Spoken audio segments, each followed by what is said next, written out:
শুভ দুপুর বন্ধুরা। এখন থেকে আজকের ব্লগটা শুরু করছি। এখন বাজে 12টা 5। যেহেতু মেয়ের পরীক্ষা, তাই ঠিকঠাক টাইমে ভিডিও করতে পারছি না, সংসারের কাজও করতে পারছি না। এত বেলা হয়ে গেল, এবার দুপুরে রান্না বসাবো। ওকে লিখতে দিয়ে ছাদে গিয়েছিলাম। ছাদ থেকে জামা কাপড় তুলে নিয়ে এসে বিছনায় রেখে দিয়েছি। ঘরদোর পুরো উলটপালট হয়ে পড়ে আছে। এদিকে চলে এসেছি রান্নাঘরে। আজকে রান্না হবে শীতের সব রকম রঙিন সবজি দিয়ে, মাংস দিয়ে একটা ঝোল। আলাদা আলাদা করার সময়ও নেই, আর মেয়েরা সবজিও খেতে পারে না।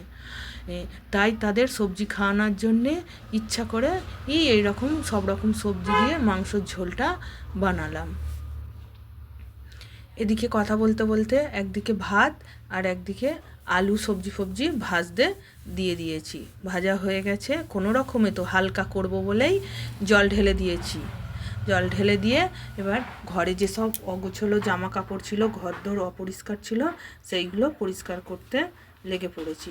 দেখো বন্ধুরা, তখন অপরিষ্কার ছিল, এখন কথা বলতে বলতে দেখো সব পরিষ্কার হয়ে গেছে।